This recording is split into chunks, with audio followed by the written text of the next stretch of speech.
നിസ്കാരം നോമ്പും വരെ പുതിയത് കൊണ്ടുവരിക. മെഹ്റാജ് നോമ്പ്, ബറാത്ത് നോമ്പ് എവിടുന്ന് കിട്ടി വെച്ചാൽ ഒരു അസ്ലുമില്ല. മെഹ്റാജ് നോമ്പ് യാതൊരു അസ്ലുമില്ല. ബറാത്ത് നോമ്പിന് ദുർബലമായ റിപ്പോർട്ടുകളുണ്ട് വിചാരിക്കാം. മെഹ്റാജ് നോമ്പിന് അതുമില്ല. മെഹ്റാജ് നോമ്പ് റജബ് 27 മെഹ്റാജ് നോമ്പ് എന്ന നോമ്പിന് മാറ്റുണ്ടല്ലോ.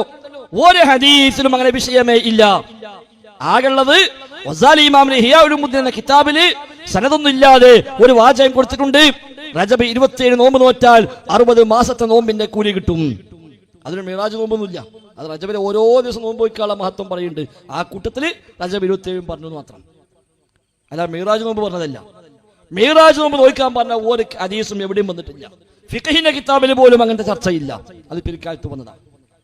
ഞങ്ങളുടെ നാട്ടിൽ ഒരു കുറച്ച് പ്രായമുള്ള മനുഷ്യൻ, ഒരു ആലിയാജി എന്ന് പറയും, അടുത്ത് മരിച്ചത്. അദ്ദേഹം നല്ല സുന്യ മഹല്ല് കമ്മിറ്റി മെമ്പറാ. അദ്ദേഹത്തിന്റെ മകനോ അനിയന്റെ മകനോ ഗൾഫിലൊക്കെ പോയി അവിടുന്ന് ദേശത്തൊക്കെ മനസ്സിലാക്കി, ദീനൊക്കെ മനസ്സിലാക്കി, തൗഹീദൊക്കെ മനസ്സിലാക്കി തിരിച്ചിങ്ങനെ വന്ന് അപ്പോഴാ മൂത്താപ്പ ഈ നോമ്പ് നോറ്റിരിക്കണം. അപ്പൊ മൂത്താപ്പ അങ്ങനെ നോമ്പില്ല, അതൊക്കെ പിന്നെ വന്നതാ, അതൊന്നും ശരിയല്ല, സുന്നത്തല്ല. അപ്പൊ മൂപ്പിങ്ങനെ ചൂടായ എന്താ ഇപ്പൊ നമ്മൾ എത്ര കാലം നോക്കുന്നത്, വജ്ജപ്പോ വലിയ ആളോ നിൽക്കണ്. ഞാൻ പറഞ്ഞു എടുക്കണം, നിങ്ങൾ പള്ളിയിൽ പോയി ഉസ്താദ് ചോദിച്ചു നോക്കി, പള്ളിയിൽ പോയി ഉസ്താദത്ത് പോയി ചോദിച്ചു നോക്കി, ഉസ്താദെ ഇങ്ങനെ നോമ്പുണ്ടോ ചോദിച്ചു നോക്കി. ഉണ്ടെങ്കിലും ഉസ്താദിനോട് പറയാ, എന്നാ അതൊന്നും എഴുതി തരാൻ പറയാ ഹദീസ്. അപ്പൊ മൂപ്പൻ തന്നെ ഭാഷ പള്ളി കമ്മിറ്റി മെമ്പറാണല്ലോ, നേരെ പോയി ഉസ്താദെ ഓ അങ്ങനെ പറയുന്നുണ്ട്, ഈ നോമ്പൊന്നും ഇല്ല. അജ നോമ്പില്ലാതെ അത് വഹാബികളൊക്കെ പറയുന്നതാണ്, നിങ്ങളതൊന്നും എഴുതി തരിക ആ ഹദീസ് കാരണം. ആയിക്കോട്ടെ, അത് ഞാൻ എഴുതി തരാം, നിങ്ങൾ തരാൻ പോയിക്കോളി, 2 ദിവസം കൊണ്ട് തരാറ്. ആയിക്കോട്ടെ, മൂപ്പക്ക് സമാധാനമായിട്ട് പോകുന്നു. പേരോട് പറഞ്ഞു 2 ദിവസം കൊണ്ട് തരാണ്. അത് തെരുവിലെ മുത്തപ്പ ഉറപ്പങ്ങളുമാണ് പിന്നാലെ കൂടിയാണ്. അപ്പ ഇയാൾക്കും ഭാഷയാ അന്നു വാങ്ങണല്ലോ എന്നാ. അങ്ങനെ ആചാര്യ മോചനൊപ്പം കൂടി 2 ദിവസം കഴിഞ്ഞു, 4 ദിവസം കഴിഞ്ഞു, 6 ദിവസം കഴിഞ്ഞു, സാധനം കിട്ടുന്നില്ല. അവസാനം മൂപ്പനാട് പിന്നാലെ കൂടി കിട്ടോളം. അപ്പൊ മുസ്ലിയാരെ പറഞ്ഞു, ഉസ്താദ് ആചാര്യ അതിപ്പോ ഹദീസൊന്നും കാണില്ല, ഫിഖഹിന്റെ കിതാബിലുണ്ട്. ഫിഖഹിന്റെ കിതാബ് അതിന് തരി, ഞാൻ കുടുങ്ങി ഓനോട് ചോദിക്കുക കാണുമ്പോഴൊക്കെ. അത് ഞാൻ 2 ദിവസം തരാറുണ്ട്. അത് 2 ദിവസം 4 ദിവസം 8 ദിവസം കഴിഞ്ഞിട്ട് അതും കിട്ടുന്നില്ല. അപ്പൊ ഇയാളും ഭാഷയോ ഒപ്പാട് കൂടി എനിക്ക് കിട്ടാതെ പോകൂലാറ്.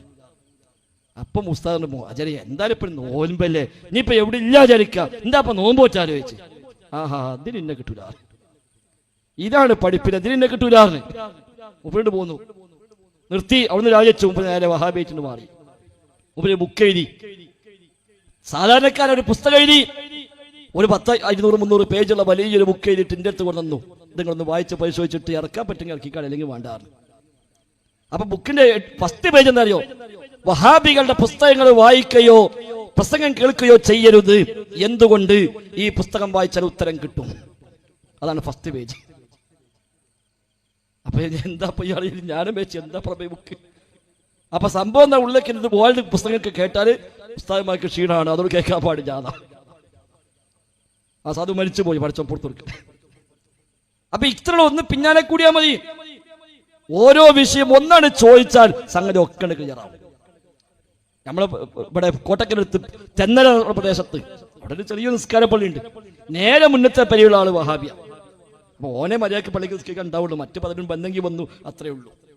ഓനെ ഉസ്താദും ഇങ്ങനെ ഉണ്ടാവും, ചിലപ്പോൾ 1-2 വന്നെങ്കിൽ അത്രേ ഉള്ളൂ, ചെറിയ പള്ളിയാണ്. അപ്പൊ നിസ്കാരം കഴിഞ്ഞ് ഇയാൾ സുബ്ഹാനല്ലാഹ് അൽഹംദുലില്ലാഹ് അല്ലാഹു അക്ബർ ഒക്കെ ചെല്ലുമ്പോ ഇവനും ഒപ്പം കുത്തിർക്കും ബാവുട്ടിനാ പേര്. അത് കഴിഞ്ഞ് അവസാനം അഫ്ദലുൽ ദിക്ർ എന്ന് പറഞ്ഞ 10 ചെല്ലുമ്പോൾ അങ്ങോട്ട് പോരും. അപ്പോൾ ഒരു ദിവസം ഉസ്താദ് അങ്ങനെ നിസ്കാരത്തിന് ശേഷം ഇങ്ങനെ അഫ്ദലുൽ ദിക്ർ 10 ചെല്ലാൻ പ്രത്യേകിച്ച് തെളിവില്ലല്ലോ, എന്തിനാ നിങ്ങൾ തെളിവില്ലാത്ത? വേറെ ആരും അമ്മാണ്ടാളേ ഉള്ളൂ, പിന്നെ വേറെ എന്തിനാ ഇല്ലാത്ത നിങ്ങൾ ചെയ്യണത്? അതൊക്കെ ഉണ്ട് പറഞ്ഞു. ഉണ്ടെങ്കിൽ തന്നാൽ അപ്പൊ എനിക്കും ചെല്ലാലോ പറഞ്ഞു. അങ്ങനെ ഉണ്ടെങ്കിൽ തന്നാൽ എനിക്കും ചെല്ലാം, ആയിക്കോട്ടെ ഞാൻ തരാറിന്. അങ്ങനെ ഈ പറഞ്ഞ പോലെ തന്നെ ഇത് കിട്ടണില്ല. ഇവ ഒപ്പം കൂടി കിട്ടണുണ്ടെങ്കിൽ നമുക്ക് ചെല്ലാലോ, ഇവിടെ നഷ്ടപ്പെടുത്തുന്ന ആവശ്യമില്ല.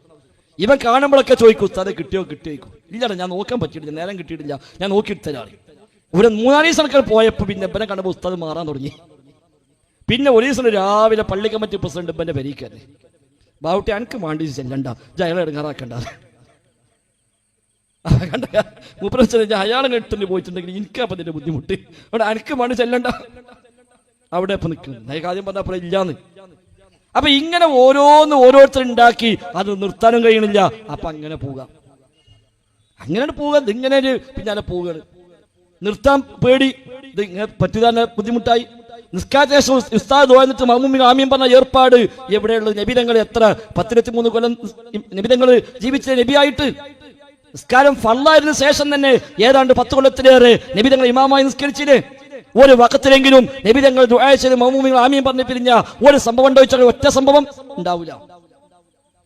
നമ്മുടെ നാട്ടിലുള്ളത് പോലെ ഒരു വഖത്തിലെങ്കിലും നബി തങ്ങൾ ഇങ്ങനെ നിസ്കാരം കഴിഞ്ഞ് ദിക്റൊക്കെ ചൊല്ലി തിരിഞ്ഞിരുന്ന് ദുആയിരുന്നിട്ട് മറ്റൊരു ആമീനും പറഞ്ഞു അങ്ങനെ പിരിഞ്ഞു പോയ ഒരു സംഭവം ഉണ്ടോ ചോദിക്കുക, ഉണ്ടാവില്ല. നീ കിതാബിൽ വഴിയുണ്ടോ? ഇല്ല. ഷാഫി ഇമാം എന്താണ്? ഇമാമാകട്ടെ മഅ്മൂമാകട്ടെ ആരാണെങ്കിലും പതുക്കെയാക്കണം എന്നാ. പതുക്കെയാക്കണം. ഇനി പഠിപ്പിക്കാൻ ഉദ്ദേശം ഉണ്ടെങ്കിൽ ഉറക്കെയാക്കാം. പഠിച്ചു എന്ന് കണ്ട പതുക്കെ ആക്കും വേണമെന്ന്. ആരെങ്കിലും 2 പുതിയ ആൾക്കാർ വന്നു, ഓർക്ക് നിസ്കാരം കഴിഞ്ഞാൽ എന്താ ചെല്ലേണ്ടതൊന്നും അറിയില്ല. അപ്പൊ 2 ദിവസം ഉറക്കാണ്ട് പറഞ്ഞു കൊടുക്കുക, പോലിക്ക് പാടിയും. അപ്പൊ പിന്നെ പതുക്കാക്കും ചെയ്യാം. ഇതല്ലാതെ ഇത് സ്ഥിരമായ സുന്നത്തായി പഠിപ്പിച്ചതാരുമില്ല. പിന്നെ കിതാബുകൾ എഴുതി പോന്ന് കുറെ പിൽക്കാലത്തേക്കാണ് പോന്നപ്പോ പിന്നെ ഇങ്ങനെ കൂട്ടിച്ചേർക്കാൻ തുടങ്ങി. അപ്പൊ അവിടെ കാണാം പുതിയ അവസാന കാലത്തൊക്കെ എഴുതപ്പെട്ട കിതാബില് പഠിപ്പിക്കാൻ വേണ്ടിയാണെങ്കിൽ ഉറക്കെ ചെല്ലാം, ആമീൻ ചെല്ലാൻ ഉദ്ദേശിച്ചാലും ഉറക്കെ ചെല്ലാം. അത് പിന്നെ തിരികെ കയറ്റില്ല. ആമീൻ ചെല്ലാൻ ഉദ്ദേശം ഉണ്ടെങ്കിലും ഉറക്കെ ചെല്ലാം. അപ്പൊ പാസ്സായി കിട്ടിയല്ലോ. അങ്ങനെ പാസ്സാക്കിയില്ല. അത് നേരത്തെ പറഞ്ഞ ഖബർ കെട്ടിപ്പൊക്കുന്ന വിഷയം പൊളിച്ചു മാറ്റുന്ന പത്രം മൊഴിയുണ്ടല്ലോ. പൊളിച്ചു മാറ്റണം. അവിടെ ചില മുസ്ലിയാക്കന്മാർ അടിക്കുറിപ്പേരി അമ്പ്യാക്കന്മാരെയും മൗര്യാക്കന്മാരെയും ഖബറിന് ഇത് ബാധകല്ല. അല്ലാത്തത് ഇവിടെ ആരാ കെട്ടല്? നാടന്മാരെ ഖബറാരും കെട്ടിപ്പൊക്കലില്ലല്ലോ. അപ്പൊ ഇങ്ങനെ ഓരോരുത്തരുടെ ഭാഗം പിന്നെ തിരികെ കയറ്റിയിട്ട സഹോദരങ്ങളെ ഇതൊക്കെ ഇവിടെ പാസ്സാക്കി എടുക്കുന്നത്. അപ്പൊ അതൊന്നും ദീനുമായി ബന്ധമുള്ള ആചാരങ്ങൾ. പറഞ്ഞു വന്നത് മിഅ്റാജ് നോമ്പാണ്. ആ മിഅ്റാജ് നോമ്പ് ഒരു തെളിവുമില്ല.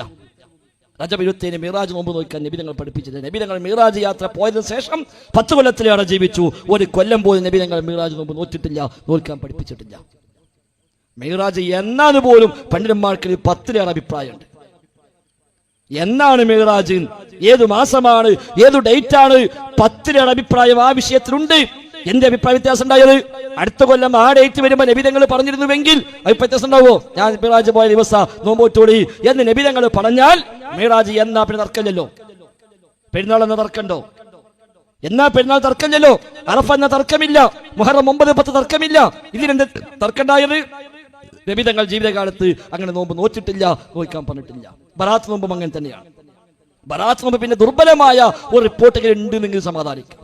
നബി തങ്ങൾ പറഞ്ഞു എന്ന് പറഞ്ഞ് ഉദ്ധരിക്കപ്പെടുന്ന സ്വഹീഹല്ലാത്ത ദഈഫായ ദുർബലമായ ഒരു റിപ്പോർട്ടെങ്കിലും ആ വിഷയത്തിൽ വേണേൽ സമാധാനത്തിന് പറയാനുണ്ട്. മറ്റിനതുമില്ല. മിഅ്റാജ് നോമ്പിന് ചൊവ്വാല 6 നോമ്പ് സുന്നത്താണ്, ഹദീസിലുണ്ട്.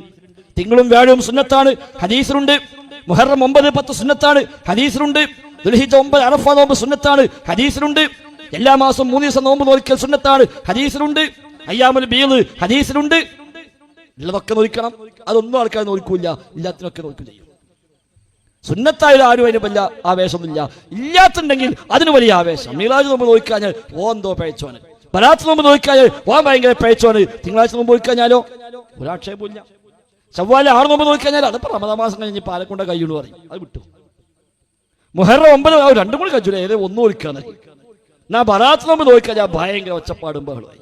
അന്ന് ചക്കര ചോറ്, തേങ്ങാ ചോറ്, ഏതെല്ലാം സൈസ് അറിയും. അപ്പൊ ഡ്യൂപ്ലിക്കേറ്റ് ആണെങ്കിൽ ചൊറുക്ക് കൂടും, അതാ പ്രത്യേകത.